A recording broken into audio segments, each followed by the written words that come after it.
Los procesos de restitución del inmueble arrendado son unos procesos de una alta importancia de naturaleza social.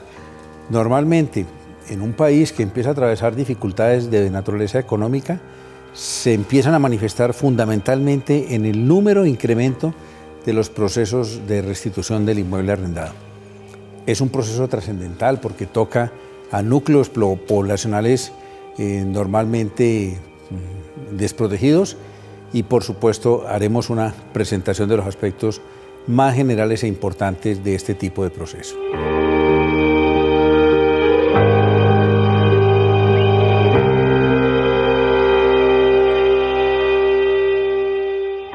Para ubicarse conceptualmente es importante primero decir que como hoy se denomina el proceso de restitución de inmueble arrendado, es una expresión amplia que comprende lo que antes se denominaba los procesos de lanzamiento de arrendatario. El nombre de este proceso antes se denominaba así, proceso de lanzamiento de arrendatario. En 1989 se le cambió la denominación para que comprendiera más eventos. Los aspectos estructurales de este proceso de restitución de inmueble arrendado es el de que es un proceso de naturaleza declarativo, es un proceso de naturaleza declarativo especial que se adelanta ante el juez civil municipal o el juez civil de circuito, dependiendo de la cuantía. La cuantía de este proceso tiene una manera de establecerse muy sencilla. Si se trata de un contrato a término fijo, entonces se toma el número de meses por el cual se pactó ese contrato y se multiplica por el valor actual de la renta.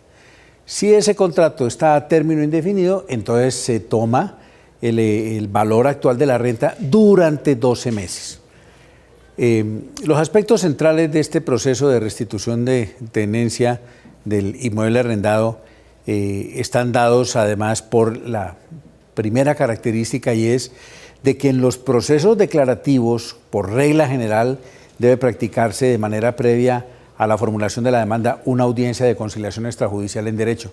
Pues bien, esa audiencia de conciliación no debe realizarse en tratándose de este específico tipo de proceso.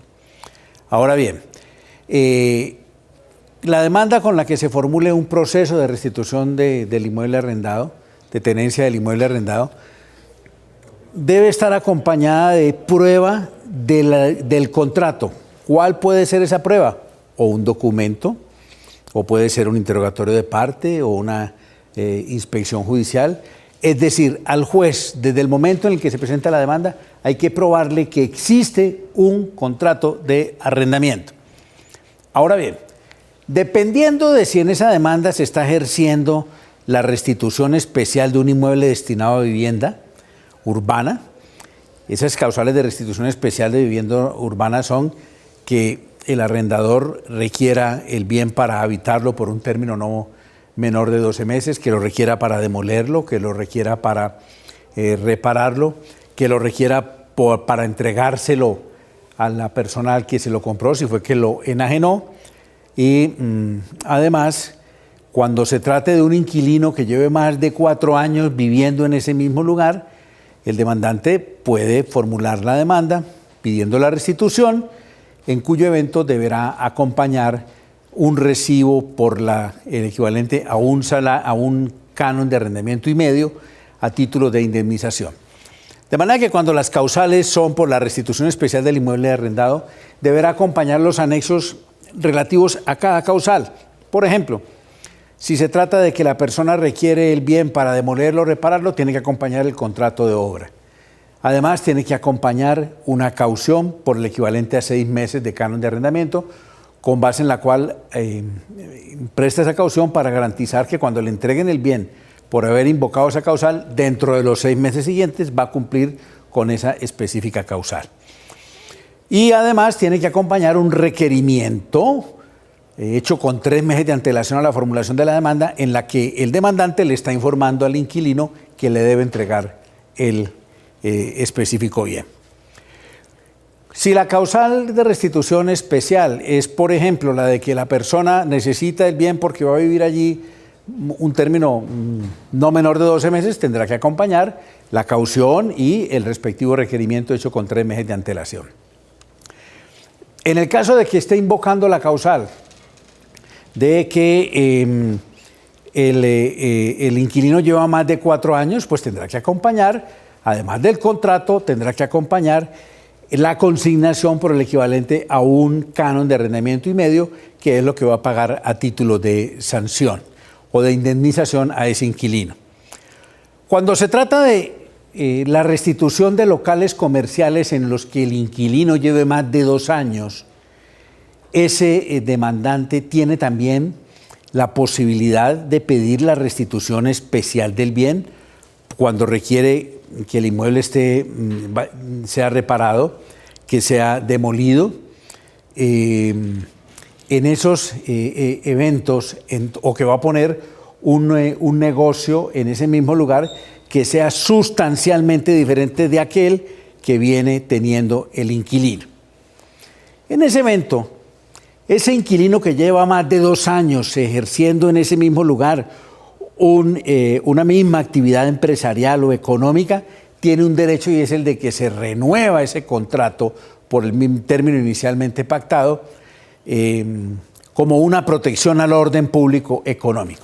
Sin embargo, el arrendador, el propietario o el poseedor de ese bien puede invocar la restitución especial de ese local comercial, invocando la causal de que lo requiere para demolerlo, que lo requiere para repararlo, o que lo requiere para poner allí un negocio sustancialmente diferente de aquel que viene ejecutando ese inquilino. En ese evento, ese demandante tendrá que acompañar, obviamente, la copia del contrato y un desahucio hecho con 6 meses de antelación al momento en el que se prorrogue o que se renueve el contrato. De suerte que el demandante tiene que estar celosamente advertido de que debe presentarle al inquilino con 6 meses de antelación a que se renueve el contrato la solicitud para que le entregue el bien, so pena de que entonces se renueve ese contrato por el periodo inicialmente previsto. Ahora bien, es muy importante mirar, por ejemplo, aspectos de la restitución de tenencia cuando se invoca la mora.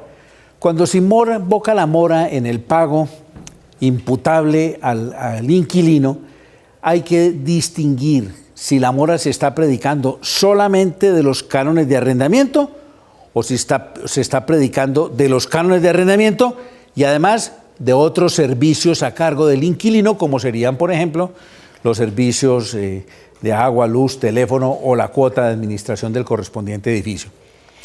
Si la demanda se funda solamente en que el demandante alega que el demandado está en mora de pagar los cánones de arrendamiento, ese proceso, cualquiera que sea la cuantía que deba ese inquilino, es de única instancia.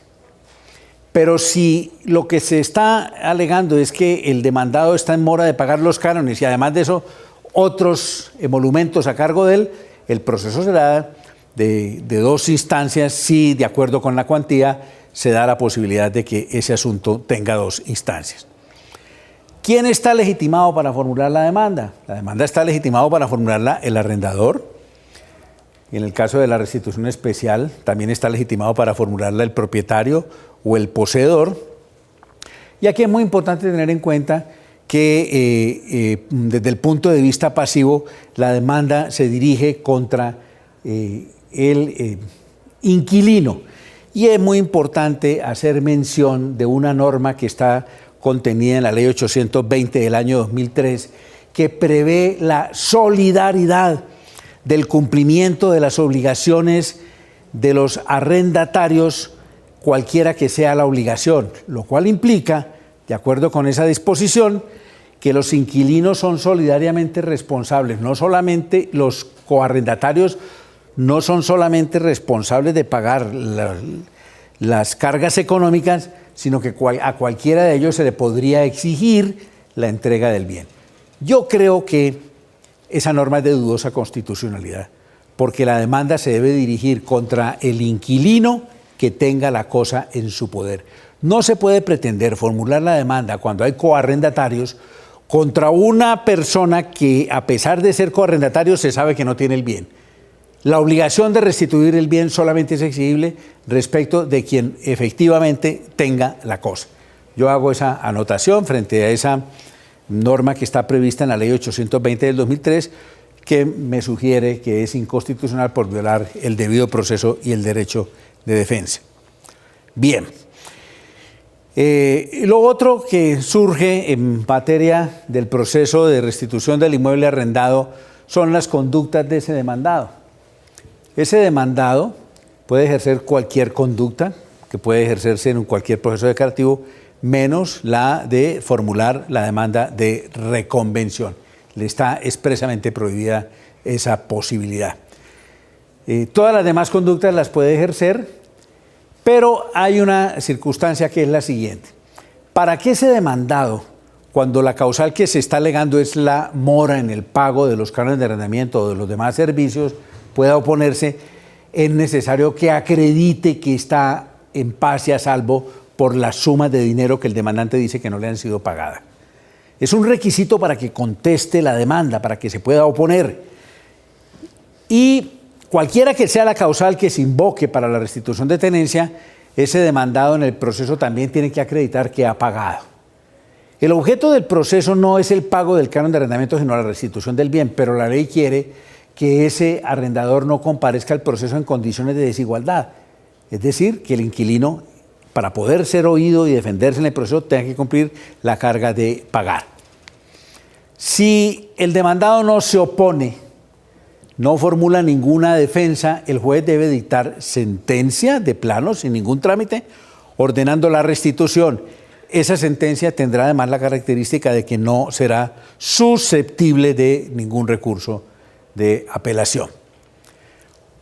Como ese inquilino que es demandado por mora o cualquier inquilino por cualquier causal debe acreditar que está en paz y a salvo, entonces es preciso distinguir que si ese demandado ha pagado previamente al proceso mediante el mecanismo de consignación prejudicial, es decir, depositando el valor del canon de arrendamiento en una entidad bancaria, acreditará el pago mediante la aportación del respectivo recibo expedido por el banco. Esa consignación, cuando se hace por la primera vez, debe hacerse dentro de los 5 días siguientes al momento en el que venció el periodo convencional. Y cuando ese inquilino sea demandado, aportará la copia del recibo respectivo que acredita que él pagó. Si el demandado no tiene esos recibos, indefectiblemente tendrá que consignar para ser oído. Y en cuyo caso, cuando él consigne, la regla general o inmediata es que la suma que él deposite para poder ser oído se le debe entregar inmediatamente al demandante. Y así ocurre lo mismo con todos los demás cánones que esté depositando durante el curso del proceso. Pero ese demandado que ha tenido que consignar para ser oído puede impedir que al demandante le entreguen esos dineros. ¿Cómo? O alega que le desconoce la calidad de arrendador al demandante, o sencillamente la persona dice que ya pagó esos cánones de arrendamiento. En ese evento, cuando ese inquilino comparece al proceso y dice que él ya pagó, pero que de todas maneras consigna para los fines de ser oído, el juez se abstendrá de entregarle esos dineros inmediatamente al demandante. O lo mismo si el demandante comparece y lo que señala es que se opone a la calidad de arrendador que está invocando el demandante. En ese evento, esos dineros se retienen hasta cuando se decida el proceso. Si en la sentencia resulta que el que tenía la razón era el demandante, le van a entregar esos dineros y le van a imponer al inquilino que impidió la entrega oportuna de esos dineros una multa equivalente al 30%. Si es lo contrario, si gana el proceso el inquilino, en ese evento le van a devolver los dineros que él haya tenido que consignar y le impondrán una suma equivalente al 30% al demandante. Bien. Aspectos importantes en esto tienen que ver con la conducta del demandado de formular las excepciones de mérito, entre las cuales puede ejercer el derecho de retención. Es decir, el inquilino que considere que le deben mejoras que han sido autorizadas por el arrendador, tiene que hacerlas valer haciendo la formulación del reconocimiento del derecho de retención. lo formula como una excepción, en cuyo caso se va a tramitar y en el proceso se decidirá si le reconocen el pago a las mejoras, en cuyo caso puede retener el bien hasta tanto le hayan sido pagadas esas mejoras que él realizó. Puede igualmente darse la posibilidad de que compensen créditos entre las partes. Si al demandado le reconocen unos dineros por concepto de mejoras y a su turno él debe por concepto de cánones, pues puede darse la respectiva compensación de esos créditos. Bien, hay una cosa importante que hizo el Código General del Proceso que vale la pena mencionar, que es la siguiente. Era muy frecuente que el arrendador pusiera al inquilino a defenderse en un proceso cuando ese inquilino había estado dispuesto a restituir el bien, para obligarlo a comparecer a un proceso y pagar las costas de ese proceso. Pues bien, ahora el inquilino puede formular como excepción el hecho de que él estuvo dispuesto a entregar el bien y el arrendador no se lo permitió. Si él logra demostrar eso dentro del proceso, van a dictar sentencia a su favor y en ese evento, por supuesto, el arrendador va a tener que asumir las cargas del proceso por haber obligado a ese arrendatario a concurrir un proceso a sabiendas de que estaba dispuesto a entregar el bien. Lo otro que tiene que ver en materia del proceso de restitución del inmueble arrendado son las medidas cautelares. Esas medidas cautelares en este proceso son lo relativo a el embargo y secuestro de la totalidad de los bienes del demandado cuando quiera que deba prestaciones de naturaleza económica, los cánones o cualquier otro tipo de prestación económica, y además la restitución provisional del inmueble. Esta es una medida que yo suelo identificar como la medida que se podría bien denominar como la estrategia del caracol, la famosa medida de buscar que el inmueble, si corre el peligro de que sea abandonado o que sea deteriorado, el demandante puede pedirle al juez que practique una visita y practicada la visita, si el juez establece que evidentemente el inmueble se encuentra abandonado o que puede ser deteriorado, puede decretar en ese momento la restitución provisional. Esa restitución provisional le permite al demandante retomar el control del bien, pero mientras no se dicte sentencia no lo puede volver a arrendar. A partir de allí cesan las obligaciones entre las partes. Bien, por supuesto en el proceso de restitución del inmueble arrendado se surte el trámite del proceso verbal general que ya hemos examinado. El juez debe dictar la sentencia que ordene la restitución o que no la ordene. Se ordena la restitución, esa sentencia se debe ejecutar mediante una diligencia de entrega. Diligencia de entrega que está sujeta pues a las reglas generales en el sentido de que solamente se puede oponer un poseedor que considere que es poseedor de la cosa. Ahora bien, bajo otro artículo del Código General del Proceso se denomina con el nombre de otros procesos de restitución de tenencia, otros procesos que también buscan la restitución de tenencia, no necesariamente de un inmueble, sino de bienes muebles o inmuebles, pero que tienen unas consideraciones especiales. Por ejemplo, cuando se trata de la restitución de tenencia de un bien que ha sido subarrendado, el arrendatario ha subarrendado el bien a un tercero, la demanda no se dirige contra el tercero, sino contra el arrendatario que subarrendó, porque esa sentencia le es oponible no solamente al arrendatario, sino también a la persona a la que le fue subarrendado. Cuando se trata de bienes muebles dados en arrendamiento, se cumplen las mismas normas de todo proceso, pero aquí se pueden dar las medidas cautelares previstas en el artículo 590 del Código General del Proceso, cualquiera que ella sea. La tercera posibilidad es que cuando se trata de la restitución de tenencia de un bien que se ha arrendado a título distinto del arrendamiento, entonces la cuantía se surte o se deduce de una manera diferente. Recuerden que la cuantía en un proceso de restitución de tenencia del inmueble arrendado se surte dependiendo de si el contrato es a término fijo o es indefinido. En cambio, cuando se trata de un bien dado en una tenencia diferente de arrendamiento, por ejemplo, comodato o depósito, como ahí no se paga canon de arrendamiento, entonces la cuantía se determina por el valor del bien que se pretenda restituir. Es importante tener en cuenta que en estos procesos de restitución de tenencia se aplican las normas previstas para todos los demás procesos. Esto incluye además ese otro proceso de restitución de tenencia que se puede adelantar por el propietario contra el adquirente del inmueble que es materia de restitución, cuando quiera que ese demandante no está obligado a respetar el arriendo.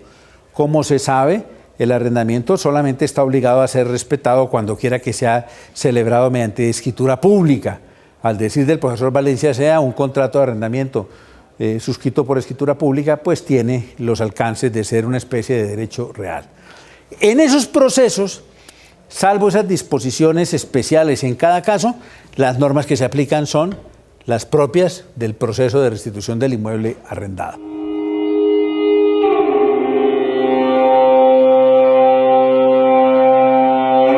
En un ejemplo práctico, ¿cómo le explicaría a una persona como yo, a un lego que no es abogado, cómo se aplica el proceso? Por ejemplo, si usted va y compra un inmueble y resulta que el inmueble que compró está deteriorado, usted tiene que hacer un reclamo. Y entonces, ¿el proceso para qué le sirve? Para que usted vaya donde un juez, le cuente esa historia al juez y le pida al juez que condene a esa persona o a que le devuelvan el dinero, a que usted devuelva el bien o que le reparen los perjuicios. Si no hubiera proceso, ¿usted qué tendría que hacer? Pues ir por sus propios medios, encuellar a esa persona y obligarla a que le devuelva su dinero y tal. Y cuando una persona hace justicia por sus propias manos, pues eso es la anarquía, eso es el desorden, eso es la violencia generalizada.